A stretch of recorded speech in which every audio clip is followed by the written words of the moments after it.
మా latest videos కోసం మా ఈ తెలుగు న్యూస్ ఛానల్ సబ్స్క్రైబ్ చేసి గంట సింబల్ యాక్టివేట్ చేసుకోండి. 2025 జనవరి 29వ తేదీన పుష్య అమావాస్య రాబోతుంది. ఈ పుష్య అమావాస్య అనేది పుష్యమాసంలో చివరి రోజు. ఈ రోజుతో పుష్యమాసం పూర్తయిపోతుంది. నెక్స్ట్ డే నుండి మాఘమాసం ప్రారంభమవుతుంది. ఈ మౌని అమావాస్య లోపు లేదా మౌని అమావాస్య రోజు గోవు కనిపిస్తే ఇలా చేయండి చాలు, తరతరాలకు తరగని ఐశ్వర్యం వస్తుంది. కటిక దరిద్రుడైనా సరే కోటీశ్వరుడుగా మారిపోతాడు. పేదరికం పోతుంది. ముక్కోటి దేవతల అనుగ్రహం కలుగుతుంది.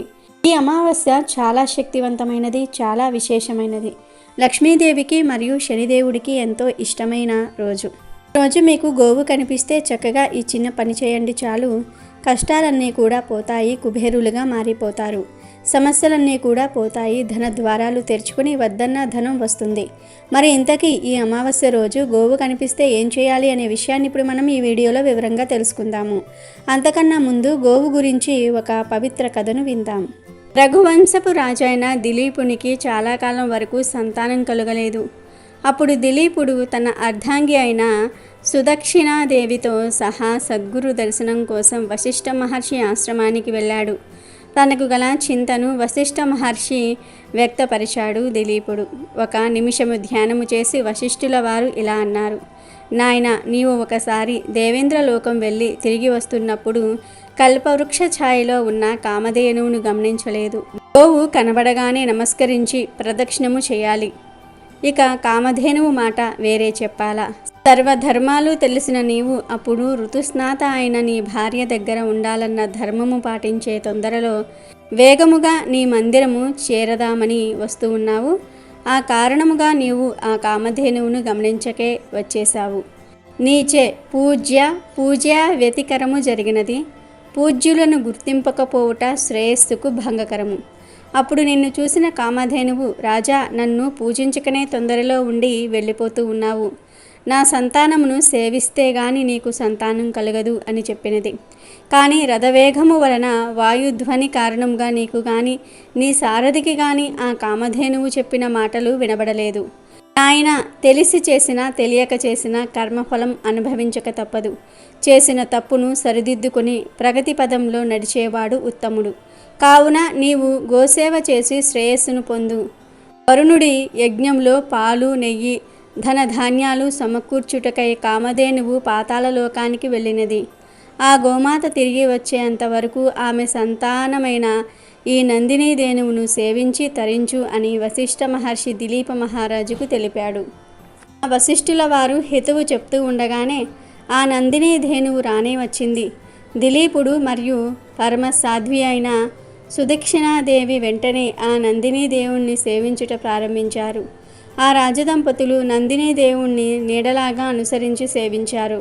ఆ ధేనువు నిల్చుంటే నిల్చుని, కూర్చుంటే కూర్చుని, నీళ్లు త్రాగితే తాగి ఆ నందిని ధేనువును ఆరాధించారు.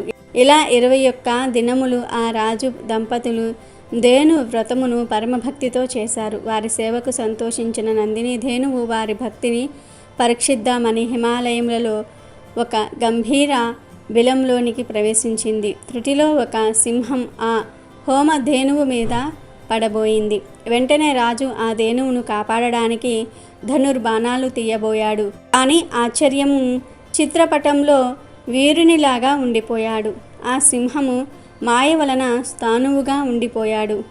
ప్రగల్భముగా అప్పుడు రాజుతో సింహం ఇలా అన్నది: రాజా, గిరిజాపతి ఆజ్ఞ పొంది నేనీ పరిసరాలలో విహరిస్తూ ఉన్నాను. నేను శివ కింకరుడను. నా మీద నీ శక్తులేమీ పనిచేయవు. నేను మామూలు సింహాన్ని కాను. ప్రతిదినము పరమేశ్వరుడు నందిని ఆరోహించేటప్పుడు నన్ను పాదపీఠగా వినియోగించి అనుగ్రహిస్తాడు.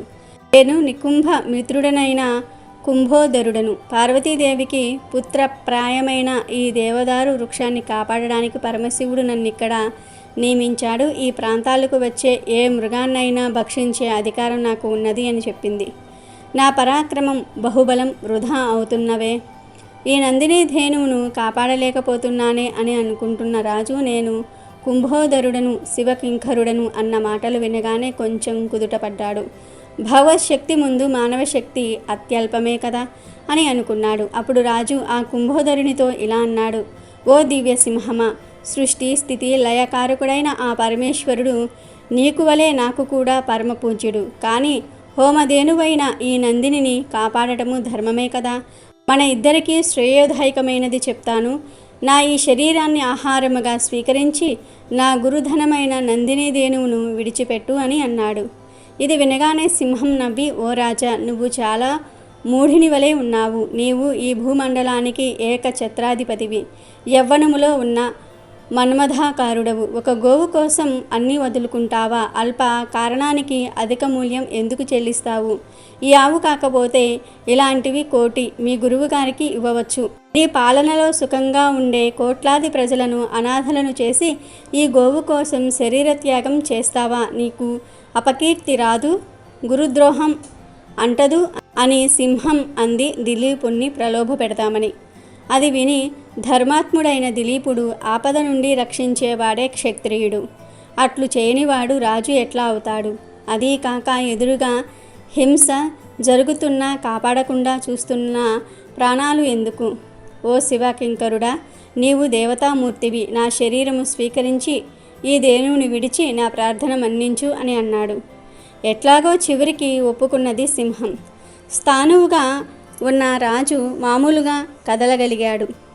తనను తాను సింహానికి అర్పిద్దామని మోకాలపై కూర్చొని తల వంచుకుని సింహం వేటుకై ఎదురు చూస్తున్న దిలీపుడి మీద పుష్పవృష్టి కురిసింది. నందిని ధేనువు దివ్యాకృతి దాల్చి, రాజా, వశిష్ఠ మహర్షి తపస్సుకు వలన నన్ను ఈ సింహమే కాదు విశ్వంలో ఏ శక్తి హాని కలిగించలేదు. నిన్ను పరీక్షిద్దామనే ఇలా చేశాను. నీ భక్తికి నేను మెచ్చాను. దివ్యమైన నా క్షీరము స్వీకరించు, సంతానవంతుడివి అవుతావు అని అన్నది నందిని ధేనువు. అప్పుడు కృతజ్ఞుడైన దిలీపుడు ఇలా అన్నాడు: తల్లి, నీ కరుణ అమోఘం. నన్ను నా అర్ధాంగిని ధన్యుల్ని చేశావు. లేక దూడ నీ పాలకి ఎదురు చూస్తుంది. మహర్షులు యజ్ఞార్థము నీ క్షీరముకై నిరీక్షిస్తూ ఉంటారు. వారు తీసుకున్న తర్వాత మిగిలిన దానిలో 6వ వంతు తీసుకుంటాను అన్నాడు. ఎందుకంటే ధర్మాత్ముడైన రాజు ప్రజల నుండి 6వ వంతు మాత్రమే కప్పముగా తీసుకుంటాడు. రాజు మాటలు విన్న నందిని తదాస్తు అని ఆశీర్వదించింది. ధేను వ్రత మహిమ వలన రఘు మహారాజును పుత్రునిగా పొందినాడు దిలీపుడు. ఈ కథలోని నీతి ఏమిటి అంటే, పూజ్యులను ఎల్లవేళలా యథావిధిగా పూజించాలి. తొందరలో ఉండి కామధేనువును గమనించకుండా వెళ్ళిపోవటం వలనే దిలీపునికి శ్రేయస్సు ఆగిపోయింది. కావున పెద్దలను, సాధు సజ్జనులను, గోవులను ఎల్లప్పుడూ గౌరవించటం మన విధి. ఆపదలో ఉన్న గోమాతను కాపాడడానికి తన ప్రాణాలను సైతం ఇద్దామనుకున్న దిలీపుడు ఉత్తముడు. అతని గురుభక్తి, ధేను వ్రత దీక్ష అసామాన్యాలు.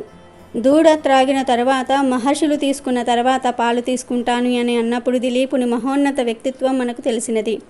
6వ వంతు మాత్రమే తీసుకుంటాను అన్నప్పుడు ఆ రాజు యొక్క ధర్మబుద్ధి మనకు అవగతమైనది. ఇట్టి ధర్మాత్ములే మనకు ఆదర్శ పురుషులు. వీడియోలోకి వస్తే, ఈ అమావాస్య రోజు గోవు కనిపిస్తే ఆ గోవుకు పూజలు చేయండి. ఆవు మీ ఇంటికి వచ్చినా లేదా మీరే ఆవు దగ్గరికి వెళ్ళినా ముందు ఆవుకు పూజ చేయండి. ఇలా అమావాస్య రోజు ఆవును పూజిస్తే నరక బాధలు తప్పుతాయి. ప్రత్యేకించి ఈరోజు ఆవుకు పాలకూర, బీట్రూటు కలిపి తినిపించాలి, లేదా పాలకూర బెల్లం కలిపి తినిపించాలి. పాలకూరను తినిపించటం వలన దోషాలు తొలగిపోతాయి. ఎలాంటి దోషాలైనా సరే పోతాయి. మీ మనసులోని కోరికలు నెరవేరుతాయి. ఇలా ఈరోజు ఆవుకు పాలకూర తినిపించి ఆ ఆవు చెవిలో మీ కోరికను చెప్పుకోండి. ఆవుకు నమస్కారం చేసుకుని మీ సమస్యలు పోవాలని దండం పెట్టుకోండి.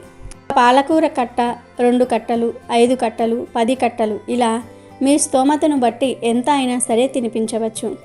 ఆవు ఎంత పాలకూర తింటే అంత పాలకూరను పెట్టండి. పాలకూరను అలా ఒట్టిగా కాకుండా బెల్లంతో కానీ బీట్రూట్తో కానీ కలిపి పెట్టాలి. అలా పెట్టడం వలన పేదరికం పోతుంది, నరక బాధలు పోతాయి, తరతరాలకు తరగని ఐశ్వర్యం వస్తుంది. కుదిరితే ఈరోజు గోవుకు 5 గంటల పాటు నానబెట్టిన ఉలవలను తినిపించటం వల్ల ఉద్యోగంలో స్థిరత్వం ఉంటుంది. నానబెట్టిన బొబ్బర్లను తినిపిస్తే ధనం బాగా సంపాదిస్తారు. నానబెట్టిన గోధుమలను తినిపిస్తే కీర్తి ప్రతిష్టలు పెరుగుతాయి. సమాజంలో మంచి పేరు వస్తుంది. గోమాతకు కొంచెం నీటితో కలిపి బియ్యం పిండిని తినిపిస్తే మానసికంగా ప్రశాంతత లభిస్తుంది. ఇంట్లో గొడవలు అవుతున్న వారు ఇలా చేస్తే ఫలితం ఉంటుంది. అలాగే నానబెట్టిన కందులను తినిపిస్తే కోపం బాగా ఉన్నవారు తగ్గించుకుంటారు. 5 గంటల పాటు నానబెట్టిన కుసుమలను తినిపిస్తే మనసు ఆత్మ పరిశుద్ధం అవుతుంది. నానబెట్టిన శనగలను గోమాతకు తినిపిస్తే ఆధ్యాత్మిక చింతన అలవడుతుంది. కొంచెం నీటితో కలిపి బెల్లం రాగి పిండిని తినిపిస్తే అష్టైశ్వర్యాలు కలుగుతాయి. నానబెట్టిన పెసలను తినిపిస్తే విద్యాభివృద్ధి జరుగుతుంది. ఉడికించిన బంగాళదుంపలతో తినిపిస్తే నరఘోష నివారణ జరుగుతుంది. క్యారెట్లను తినిపిస్తే వ్యాపారంలో వృద్ధి సాధిస్తారు. బీట్రూట్ పాలకూరతో ఐశ్వర్య ప్రాప్తిని పొందవచ్చు. గోమాతకు దోసకాయలను తినిపిస్తే శత్రువుల బాధ తగ్గుతుంది. గోమాతకు టమాటాలను తినిపిస్తే పెళ్లి త్వరగా అవుతుందట. బయట కనిపించే ఆవులకు కానీ లేదంటే దగ్గరలో ఉండే గోశాలకు వెళ్ళి గోవులకు మీరు టమాటాలను పెట్టవచ్చు. ఇలా ఆవుకు టమాటాలను పెట్టడం వల్ల త్వరలో పెళ్లి కుదురుతుంది. ఆవుకు ఈ ఆహార పదార్థాలు తినిపిస్తే అతి తొందరలోనే మీరు పడుతున్న బాధల నుండి విముక్తి కలుగుతుంది. ఇలా చేయటం వల్ల మంచి జరుగుతుంది. మన సనాతన ధర్మంలో గోవుకు ప్రత్యేకమైన స్థానం ఉంది. గోవు ఎక్కడ ఉంటే గోవిందుడు అక్కడ ఉంటాడు. గోపాలుడైన ఆ శ్రీకృష్ణ పరమాత్ముడికి గోవులంటే అత్యంత ప్రీతి. శ్రీ మహావిష్ణువుకు అందుకు మునిపే గోవిందనామము ఉన్నది. సంస్కృతంలో గో అంటే భూమి అని కూడా అర్థం ఉంది. గోవు పవిత్రతకు మరియు శుభానికి చిహ్నం. గోవు యొక్క పాలు, మూత్రము మరియు పేడ ఎంతో పవిత్రమైనవి. ఆవును దర్శించి రోజులోని పనులు ప్రారంభించడం ఎంతో శుభశకునంగా భావించబడింది. ప్రాచీన పవిత్ర భారతీయ సంస్కృతి సంపదలకు ప్రతీక గోమాత. భారతీయులకు అనాది నుంచి ఆరాధ్య దేవత. మానవ జాతికి ఆవు కన్నా మిన్నగా ఉపకారం చేసే జంతువు మరియొకటి లేదు. గోవు పాదాలలో పితృదేవతలు, గొలుసులలో తులసీ దళములు, కాళ్ళల్లో సమస్త పర్వతాలు, మారుతి తదితరులు ఉన్నారు. గోమాత నోరు లోకేశ్వరం, నాలుక 4 వేదాలు అని పురాణాల్లో వర్ణించటం జరిగింది. గోమాత మధ్యలో గంధర్వులు, దంతాలలో గణపతి, ముక్కు రంధ్రాలలో శివుడు, ముఖంలో జ్యేష్ఠాదేవి, కళ్ళల్లో సూర్యచంద్రులు, చెవులలో శంకుచక్రాలు, కొమ్ములలో యమ ఇంద్రులు ఉన్నారు. అలాగే కంఠంలో విష్ణువు, భుజాన సరస్వతి, రొమ్మున నవగ్రహాలు, మూపురంలో బ్రహ్మదేవుడు, గంగడోలిన కాశీ ప్రయాగ నదులు ఉంటాయి. ఈ విధంగా గోవు ప్రతి అవయవంలో సకల దేవతలు కొలువై ఉంటారు అని అథర్వణ వేదం చెప్తున్నది. గోమాతను పురాణంలో సకల దేవతా స్వరూపంగా వర్ణించటం జరిగింది. ఆవు విశ్వమాత. ఆవును ఆరాధిస్తే సమస్త దేవతలను ఆరాధించినట్లేనని మన పురాణాలు చెప్తూ ఉన్నాయి. గోవును గోమాత అని పిలుస్తూ ఉంటారు. కారణం గోవు ప్రతి అణువులోనూ ఒక్కో దేవత ఉంటారు. కాబట్టి పరమ పవిత్రమైన గోవు భారతీయుల జీవన సరళిలో మాతృదేవత తర్వాత విశిష్టమైన ద్వితీయ స్థానాన్ని పొందింది. అసలు గోవులే లేనట్లయితే మానవుని మనుగడ సాఫీగా జరగడానికి అవకాశాలు చాలా తక్కువగా ఉంటాయి. దీనికి కారణం గోవులు మనల్ని పోషిస్తూ ఉన్నాయి. శ్రీకృష్ణ పరమాత్మ ఇంద్రుడు కురిపించిన పిడుగులతో కూడిన భయంకర వర్షం నుండి 7 రాత్రులు 7 పగళ్ళు గోవర్ధన పర్వతాన్ని ఎత్తి గోవులను ప్రజలను రక్షించాడు. అప్పుడు శ్రీకృష్ణుడే ఆ శ్రీహరి అని తెలిసి ఇంద్రుడు పశ్చాత్తాపం చెందాడు. అక్కడకు వచ్చిన కామధేనువు గోవులకు కష్టం వస్తే కాపాడావు గనుక నీవు గోవిందుడవు అని స్తుతించింది. అప్పుడు ఇంద్రుడు అత్యంత భక్తితో శ్రీకృష్ణునికి గోవిందనామంతో గోవింద పట్టాభిషేకం చేశాడు. అనేక నామాలు ఉన్న ఆ శ్రీకృష్ణ పరమాత్మ 7 రాత్రులు 7 పగళ్ళు కష్టపడి గోవులను రక్షించి సంపాదించిన నామం కాబట్టి ఆయనకు గోవిందనామం అంటే అత్యంత ప్రీతిపాత్రమైనది. అందుకే ద్రౌపది దేవి వస్త్రాపహరణ సమయంలో గోవింద అని భక్తితో ప్రార్థించింది. శ్రీకృష్ణుడు వెంటనే వెళ్ళి రక్షించాడు. లక్ష్మీదేవిని వెతుక్కుంటూ వైకుంఠం నుండి దిగివచ్చిన ఆ శ్రీనివాసుడికి విష్ణువు బ్రహ్మ ఆవుదూడలుగా మారి ఆకలి తీర్చారు. 7 కొండలవాడు అయిన ఆ వెంకటేశ్వరుణ్ణి గోవింద అనే భక్తులు ఎక్కువగా స్తుతిస్తారు. శ్రీహరికి ఇంత ప్రీతిపాత్రమైన గోవులో త్రిమూర్తులతో సహా సకల దేవతలు నివసిస్తూ ఉంటారు. ఏ యజ్ఞకార్యం ప్రారంభించాలన్నా ఆవు పేడతో యజ్ఞశాలను శుద్ధి చేయాలి. ఆవు నెయ్యి లేకుండా యజ్ఞం జరగదు. ఆవు పాలు లేకుండా భగవంతునికి అభిషేకం జరగదు. ఆవు నేతితో పెట్టే దీపం అత్యంత శ్రేష్టమైనది. ఆవు పాలతో నేతితో చేసే నైవేద్యం భగవంతునికి అత్యంత శ్రేష్టమైనది. నూతన గృహ ప్రవేశ సమయంలో ఇంట్లో గోమాతను పూజిస్తే ఆ ఇంటిలో ఏదైనా దోషాలు ఉంటే తొలగిపోతాయి. ప్రతిరోజు భక్తితో గోసేవ చేస్తే జాతక దోషాలు కూడా తొలగిపోతాయి. సిరి సంపదలు కలుగుతాయి. గోదానం సర్వోత్కృష్టమైన దానం. ఎవరైతే గోదానం చేస్తారో వారు గోవు శరీరంలో ఎన్ని వేల రోమానులు ఉంటాయో అన్ని వేల సంవత్సరాలు స్వర్గలోకంలో నివాసం చేస్తారని పురాణాలు చెప్తూ ఉన్నాయి. ఆవు పుట్టుక గురించి శతపథ బ్రహ్మాండంలో ఉంది. దక్ష ప్రజాపతి ప్రాణి సృష్టి చేసిన పిమ్మట కొంచెము అమృతమును త్రాగారు. త్రాగిన తరువాత ఆయన ఎంతో సంతృప్తి చెందారు. ఆ సమయంలో వారి శ్వాస ద్వారా సుగంధము వెలువడి అంతటా ప్రసరించినది. ఆ శ్వాస నుండి ఒక ఆవు జన్మించినది. సుగంధము ద్వారా జన్మించుట వలన దక్ష ప్రజాపతి దానికి సురభి అని పేరు పెట్టారు. సురభి నుండి అనేక ఆవులు జన్మించాయి. అందుకనే సురభిని గో వంశమునకు మాతగా జననిగా పరిగణిస్తారు. ఒక గోవు తన జీవిత కాలంలో సగటున 25,000 మందికి ఆకలి తీరుస్తుందని చెప్తూ గోవును వధిస్తే ఆ రాజ్యంలో అరాచకం పెరిగి ప్రజలు నశిస్తారని పెద్దలు చెప్పారు. గోవు నుంచి వచ్చే ప్రతి ఒక్కటి మానవాళికి ఉపయోగకరంగా ఉంటుంది. ప్రపంచంలో ఏ జంతువు వ్యర్థం సువాసనను కలిగి ఉండదు. కానీ గోవు యొక్క మూత్రం సువాసనను కలిగి ఉంటుంది. గోమూత్రంతో క్యాన్సర్ని మొదటి దశలోనే అరికట్టవచ్చు. ఆవు పిడకలపై కొంచెం నెయ్యి వేసి కాల్చి ఆ పొగతో ఇంట్లో ధూపం వేస్తే చాలా మంచిది. ఆవు పాలు చాలా శ్రేష్టమైనవి. పసిపిల్లలకు కూడా ఆవు పాలే పడతారు. ఎందుకంటే ఈ పాలు తల్లి పాలతో సమానమని చెప్తారు. పుష్య అమావాస్యకే మౌని అమావాస్య అని కూడా పేరు ఉంది. మౌని అమావాస్య అనే పదాల్లో ఉన్న ఆధ్యాత్మిక తత్వం ఎంతో గొప్పది. ఈ రోజున ఉపవాసం ఉండి మౌనవ్రతం పాటించి నోటి నుంచి ఒక్క మాట కూడా రాకుండా జాగ్రత్త తీసుకుంటారు. ఈ అమావాస్య రోజున శివుడికి శనిదేవుడికి పూజలు చేస్తారు. ఈ రోజు అన్నదానం వస్త్రదానం చేయటం వల్ల గత జన్మలో చేసిన పాపాలు తొలగిపోతాయి. ఈ రోజంతా మౌనవ్రతం చేస్తే మంచిది. అలా రోజంతా మౌనవ్రతం చేయలేని వారు మనసులోని కోరికను కాగితంపై తులసి లేదా పసుపు కొమ్ముతో రాసి అరచేతుల్లో ఉంచి దానిని కళ్ళార్పకుండా చూడాలి. ఇలా ఎంతసేపు చూడగలిగితే అంతవరకు చూసి రెప్పలు వేసే సమయం వచ్చినప్పుడు ఓ ప్రకృతి మాత నా ఈ కోరిక తీర్చు అని మనసులోనే కోరుకుని ఆ కాగితంపై నోటితో ఊది మడవాలి. అనంతరం దానిని పూజా మందిరంలో దేవుడి పటం వెనుక ఉంచితే ఆ కోరిక తప్పక నెరవేరుతుందని, అద్భుతం జరుగుతుందని పండితులు పేర్కొంటున్నారు. పుష్య మాసంలో వచ్చే బహుళ అమావాస్యను చోళంగి అమావాస్య లేదా మౌని అమావాస్య అంటారు.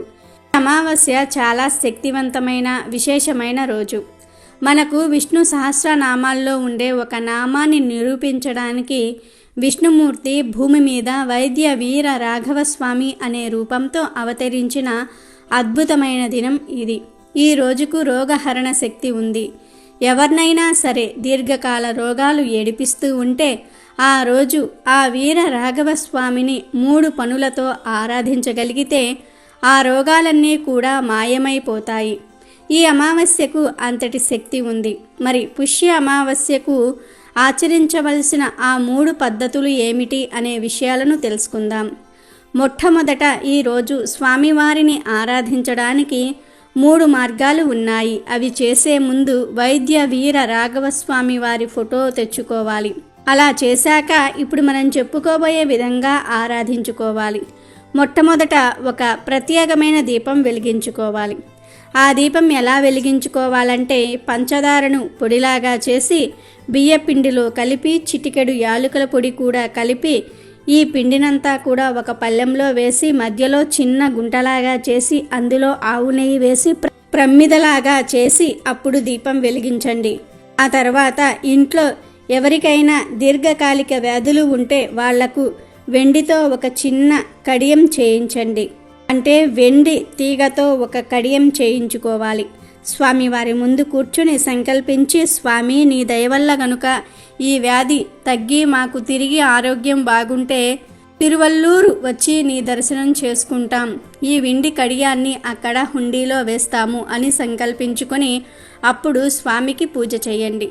మామూలు నిత్య పూజలాగా చేయండి. అలాగే ఆ రోజు చేయవలసిన మూడవ పని ఏమిటంటే, మీ ఇంటి దగ్గరలో చెరువు ఉంటే, చెరువు లేకపోతే బావి దగ్గర అయినా సరే, లేదా మీ ఇంట్లో చిన్న గిన్నెలో నీళ్లు తీసుకొని ఆ నీళ్ళల్లో ఇంటిల్లిపాది ఒక చిన్న బెల్లం ముక్క తీసుకొని ఆ నీటి గిన్నె చుట్టూ కూడా ప్రదక్షిణలు చేసి తిరువల్లూరులో ఉన్న పుష్కరిణికి చేస్తున్నాం అనే భావనతో చేసి ఆ తర్వాత ఇంట్లో వారందరూ కూడా బెల్లం ముక్కను గిన్నెలో వేయండి. ఇలా ఈరోజు వైద్య వీర రాఘవ స్వామిని ఆరాధించాలి. ఆ తర్వాత పూజంతా కూడా అయిపోయాక దీపం కొండెక్కిన తర్వాత ప్రసాదం అంతటినీ కూడా, అంటే బియ్యపిండి, పంచదార, యాలకుల పొడితో కూడిన దాన్ని నెయ్యితో చిన్న చిన్న ఉండలుగా చేసి ఇంట్లో అందరూ కూడా తినండి. తర్వాత వ్యాధి తగ్గిపోయాక తిరువల్లూరు వెళ్ళి తప్పకుండా హుండీలో వెండి కడియం వేసి స్వామిని దర్శనం చేసుకోండి. ఈ విధంగా చేసి దీర్ఘకాలిక వ్యాధుల నుండి బాగైన వారు లక్షల్లో ఉన్నారు. అంతటి శక్తివంతమైన విష్ణు స్వరూపం ఈ వైద్య వీర రాఘవ స్వామి అవతారం. ఈ తిరువల్లూరు చెన్నైకి దగ్గరగా ఒక 40 కిలోమీటర్ల దూరంలో ఉంది. మనకు మొత్తం 108 దివ్య దేశాలు ఉన్నాయి. వాటిల్లో తిరువల్లూరు కూడా ఒక దివ్య దేశం. ఈ క్షేత్రం అమావాస్య రోజు అత్యంత శక్తిని పుంజుకుని ఉంటుంది.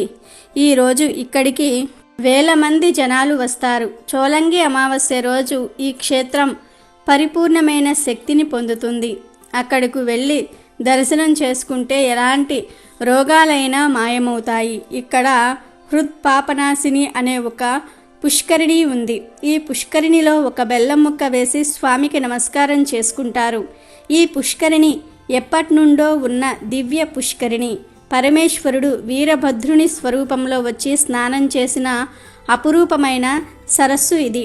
ఆరోగ్యం నుండి ఆత్మజ్ఞానం వరకు ఏదైనా ఇచ్చే దివ్య జ్ఞాన స్వరూపం ఈ వైద్య వీర రాఘవ స్వామి. చోలంగి అమావాస్య రోజు అత్యంత శక్తి ఈ ఆలయంలో ఉంటుంది. ఈ రోజు మనం చెప్పుకున్న విధంగా చేస్తే ఎలాంటి వ్యాధులనైనా నయం అయి సకల శుభాలు కలుగుతాయి. మౌని అమావాస్య రోజు గంగా నది పవిత్రంగా మారుతుంది. అందుకే ఈరోజు ప్రతి ఒక్కరూ కూడా గంగా స్నానం చేస్తారు. ఈరోజు వారణాసిలో జనం గంగా నది స్నానానికి పోటెత్తుతారు. ఈరోజు గంగా నదిలో స్నానం చేసే వారి సకల దరిద్రాలు పోతాయి, సకల పాపాలు పోతాయి. శరీరం పరిశుద్ధమై అత్యంత శక్తి వస్తుంది. గంగా నదిలో స్నానం చేయలేని వారు ఈరోజు దగ్గరలో ఉండే నదిలో స్నానం చేస్తే మంచిది. నదిలో, చెరువుల్లో, కాలువల్లో ఇలా పారే నీటిలో స్నానం చేయాలి. ఎంతో శక్తివంతమైన ఈ మౌని అమావాస్య రోజు ఉదయం 6 నుండి 9 గంటల మధ్యలో మీ ఇంట్లో పూజ గదిలో లక్ష్మీదేవి ఫోటో ముందు తామర ఆకు మీద దీపం పెడితే మీ ఇల్లంతా ఐశ్వర్యంతో వెలిగిపోతుందని పెద్దలు చెప్తూ ఉన్నారు. ఎందుకంటే తామర ఆకు అంటే లక్ష్మీదేవికి ఎంతో ఇష్టం. తామర ఆకు మీద లక్ష్మీదేవి కూర్చుని ఉంటుంది. అటువంటి తామర ఆకు మీద దీపం ఎలా పెట్టాలంటే, ముందుగా ఒక తామర ఆకును తీసుకోండి. ఆ ఆకును లక్ష్మీదేవి ఫోటో ముందు పెట్టి గంధం కుంకుమలతో బొట్లు పెట్టండి. తర్వాత ఈ ఆకు మీద ప్రమ్మిదను పెట్టి ఆవు నెయ్యి పోసి 3 లేదా 5 వత్తులు వేసి దీపం వెలిగించండి. తర్వాత ఈ దీపాన్ని పూలతో అలంకరించి చిన్న బెల్లం ముక్కను నివేదన చేయండి. తామరాకు దొరకని వారు సేమ్ ఇలాగే తమలపాకు మీద దీపం వెలిగించుకోవాలి. ఈ అమావాస్య రోజు ఎవరైతే ఇలా దీపం వెలిగిస్తారో వారికి ఉండే అన్ని రకాల దోషాలు తొలగిపోతాయి. లక్ష్మీదేవి అనుగ్రహం కలుగుతుంది. ఇల్లంతా ఐశ్వర్యంతో నిండిపోతుంది. అపార ఐశ్వర్య యోగం సిద్ధిస్తుంది. ధనలాభం కలుగుతుంది. కనుక ఈరోజు అందరూ తప్పక ఇలా దీపం వెలిగించి శుభ ఫలితాలను పొందండి. మౌని అమావాస్య రోజు స్త్రీలు, పురుషులు ఎవరూ కూడా కొన్ని పనులు చేయకూడదు అనే శాస్త్రాలలో ఉంది. మౌని అమావాస్య రోజు ఎట్టి పరిస్థితుల్లోనూ కూడా భార్యాభర్తలు శారీరక సంబంధాలు పెట్టుకోకూడదు. ఎందుకంటే ఈరోజు ప్రతికూల శక్తులు ఎక్కువగా ఉంటాయి. ఒకవేళ తెలియక ఈరోజు భార్యాభర్తలు కలిస్తే వారికి పుట్టే బిడ్డ శారీరక వైకల్యంతో పుడతాడని పురాణాలు చెప్తూ ఉన్నాయి. కనుక మౌని అమావాస్య రోజు భార్యాభర్తలు సంగమించకూడదు. మౌని అమావాస్య రోజు ఎవరిపైనా కోపం ప్రదర్శించకుండా ఈరోజు ప్రశాంతంగా ఉండాలి. తక్కువ మాట్లాడుకోవాలి. దైవంపై మనసు లగ్నం చేయాలి. ఈరోజు పొరపాటున అనకూడని మాటలు అంటే మీ జీవితంపై ఆ మాటల యొక్క ప్రభావం పడుతుంది. కాబట్టి ఈరోజు వీలైనంత వరకు మౌనంగా ఉండండి. మౌని అమావాస్య రోజు మర్రి చెట్టుకు ప్రతికూల శక్తులు వస్తాయి. కాబట్టి ఈరోజు మర్రి చెట్టు దగ్గరకు వెళ్ళకూడదు. పొరపాటున కూడా వాటిని తాకకూడదు. ఈ అమావాస్య రోజు పొరపాటున కూడా సూర్యోదయం తర్వాత నిద్ర లేవకూడదు. అంటే సూర్యోదయానికి పూర్వమే నిద్ర లేవాలి. ఈరోజు చెయ్యకపోతే అది దరిద్రానికి సంకేతము. ఇలా నిద్రలేచి తలస్నానం తప్పకుండా చేయాలి. ఈ అమావాస్య రోజు తలస్నానం చేయకపోతే దరిద్రం. ఇలా తలస్నానం చేసే సమయంలో షాంపూలు ఏమీ వాడకుండా కేవలం తల మీద నీటిని మాత్రమే పోసుకోవాలి. ఈరోజు షేవి, గడ్డం చేసుకోవటం, గోర్లు కత్తిరించుకోవటం అస్సలు చేయకూడదు. ఇలాంటి పనులు ఎంతో శక్తివంతమైన ఈ అమావాస్య రోజు చేస్తే దరిద్రం చుట్టుకుంటుంది. ఇలాంటి పనుల వల్ల భవిష్యత్తులో ఆర్థిక సమస్యలు ఎదురవుతాయి. పూర్వం అమావాస్య రోజు మధ్యాహ్నం మాత్రమే భోజనం చేసి రాత్రి అల్పాహారం తీసుకునేవారు. ఎందుకంటే అమావాస్య రోజు రాత్రి ఆహారం భుజించటం అనారోగ్యానికి దారితీస్తుంది. ఇక ఈరోజు ముఖ్యంగా ఉదయం 5 నుండి 6 గంటల మధ్యలో, సాయంత్రం 5 గంటల నుండి 6 గంటల మధ్యలో తలకు నూనె పెట్టుకోకూడదు.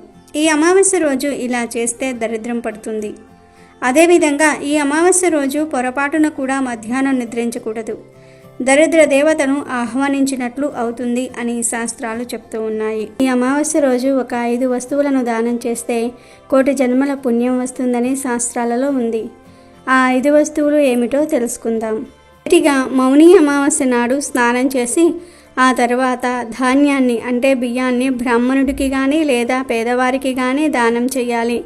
ఇలా చేయటం వల్ల పూర్వీకులు ఇహలోక యాత్రలో ఆహారాన్ని పొందుతారని, ఆ ఆహారంతోనే వారు సంతృప్తి చెందుతారని పెద్దలు చెప్తూ ఉన్నారు. ఇక రెండవది ఆవు పాలు. ఈ రోజున ఆవు పాలను ఎవరైనా పేదవారికి దానం చేస్తే మీ పూర్వీకులు మోక్షాన్ని పొంది సంతృప్తి చెందుతారు. ఆవు పాలను దానం చేయటం ద్వారా దేవతలు, పితృదేవతలు కూడా సంతోషిస్తారు. మూడవది ఆవ నూనె. మౌని అమావాస్య రోజున ఆవు నూనెను అవసరమైన వారికి దానం చేయటం వల్ల పూర్వీకుల ఆశీర్వాదం, జీవితంలో ఆనందము లభిస్తాయి. ఈ రోజున ఆవ నూనెతో పాటు నువ్వుల నూనె, అన్నము, జామకాయ దానం చేయటం ద్వారా శుభప్రదంగా భావిస్తారు. నాలుగవది దుప్పటి. మౌని అమావాస్య రోజున పేదవారికి దుప్పటి దానం చేయటం ఉత్తమం. జ్యోతిష్య శాస్త్రం ప్రకారం దుప్పటిని దానం చేయటం వల్ల గ్రహాల ప్రభావం తగ్గుతుంది. పూర్వీకుల మోక్షానికి కూడా సహాయపడుతుంది. పూర్వీకులు దుప్పట్లను దానం చేయటంతో సంతోషిస్తారు. వారి వారసులు సంతోషంగా ఉండాలని ఆశీర్వదిస్తారు. అలాగే పంచదార. ఈరోజు పేదవారికి పంచదార దానం చేయటం వల్ల మీ జీవితం మధురంగా మారుతుంది. ఆర్థిక సమస్యలు తీరుతాయి, కష్టాలు పోతాయి అని పెద్దలు చెప్తూ ఉన్నారు. కనుక మీరు కూడా ఈ 5 వస్తువుల్లో ఏదో ఒకటి దానం చేసి శుభ ఫలితాలను పొందండి. మాసంలో వచ్చే అమావాస్యను చోలంగి అమావాస్య అంటారు. జీవనది అయిన గోదావరి పాయల్లో ఒకటి. సాగరాన్ని సంగమించే చోటు కావటం వల్ల ఇక్కడ స్నానం చేస్తే నదిలో, సముద్రంలోనూ ఏకకాలంలో స్నానం చేసిన విశేష ఫలం పొందుతారు. చోలంగి అమావాస్య రోజు జీవనది అయిన గోదావరి సముద్రంలో కలిసే చోటు వద్ద స్నానమాచరించి పితృతర్పణం గావిస్తే వారి పితరులు 21 తరాల వారు నరకలోక యాతనల నుండి విముక్తులు కాగలరని, తత్ఫలితంగా స్వర్గలోక ప్రాప్తి సిద్ధించగలదని పురాణ కథనాలు చెప్తూ ఉన్నాయి. తుల్యుడు, ఆత్రేయుడు, భరద్వాజుడు, కౌశికుడు, జబదగ్ని, వశిష్ఠుడు ఇలా 6 ఋషులు కొనిపోయిన శాఖలు వారి వారి పేర్లతో పిలువబడుతున్నాయి. పుష్య అమావాస్య రోజున సప్తదోష నివారణకై నదీ స్నానం, పితృతర్పణము, పిండ ప్రధానము, శివాలయ అంతర్భాగమైన రావి చెట్టు ప్రదక్షిణలు, శివారాధన చేయాలని, తద్వారా సకల జాతక దోషాలు తొలగించుకోవాలని శాస్త్రాలు చెప్తూ ఉన్నాయి. తూర్పు గోదావరి జిల్లా కాకినాడకు దక్షిణంగా యానం రోడ్డు మీద 3 మైళ్ళ దూరాన చోలంగి అనే గ్రామం ఉంది. గోదావరి 7 పాయలలో ఒకటైన తుల్య భాగం ఇక్కడ సముద్రంలో కలుస్తుంది. ఈరోజు ఇక్కడ గోదావరి నది స్నానం చేస్తే ఎంతో పుణ్యం వస్తుందని పెద్దలు చెప్పారు. గోదావరి నదిలోని నీరు గంగా జలాన్ని కూడా పవిత్రం చేయగలదు. జీవనది అయిన గోదావరి పాయల్లో ఒకటి సాగరాన్ని సంగమించే చోటు కావటం వల్ల చోళంగి సమీపాన స్నానం చేస్తే నదిలోనూ సముద్రంలోనూ ఏకకాలంలో స్నానం చేసిన విశేష ఫలం పొందుతారు. ఈ అమావాస్య రోజు జీవనది గోదావరి సముద్రంలో కలిసే చోటు వద్ద స్నానమాచరించి పితృతర్పణం గావిస్తే వారి పితరులు 21 తరాల వారు నరకలోక యాతనల నుండి విముక్తులు కాగలరని, ఫలితంగా స్వర్గలోక ప్రాప్తి సిద్ధించగలదని పురాణ కథనాలు. గౌతముడు కొని తెచ్చిన గోదావరి జలాలను 7 ఋషులు 7 పాయలుగా తీసుకొని పోయి 7 స్థలాలలో సంగమించే విధంగా చేశారు. గౌతముడు స్వయంగా కొనిపోయిన శాఖ గౌతమి నామాంకితమై గోదావరి అగ్రము వద్ద మాసాని తిప్పచోట సముద్రంలో కలుస్తున్నది. తుల్యుడు, ఆత్రేయుడు, భరద్వాజుడు, కౌశికుడు, జబదగ్ని, వశిష్ఠుడు 6 ఋషులు కొనిపోయిన శాఖలు వారి వారి పేర్లతో పిలువబడుతూ ఉన్నాయి. తుల్యుడు కొనిపోయిన శాఖ చోళంగి వద్ద సముద్రంలో కలుస్తున్నది. గోదావరి నదిమ్మ తల్లి వల్ల 3 వరాలు ప్రాప్తిస్తాయి కనుక 7 స్థలాలకు వెళ్ళి స్నానాలు ఆచరించి రావడాన్ని సప్త గోదావరుల సాగర సంగమ యాత్ర లేదా సప్త సాగర యాత్ర అంటారు. సంతానం తదితర కోరికలు తీరడానికి సప్త సాగర యాత్ర చేయటం సాంప్రదాయం సిద్ధంగా వస్తున్నది. ఆ సప్తసాగర యాత్ర పుష్య బహుళ అమావాస్య నాడు చోళంగి స్నానంతో ప్రారంభమవుతుంది. అమెజాన్లో బెస్ట్ డిస్కౌంట్స్ కోసం వీడియో డిస్క్రిప్షన్లో లింకు ఉంది, చూడండి. అలాగే మా టెలిగ్రామ్ ఛానల్ సబ్స్క్రైబ్ చేసుకోండి.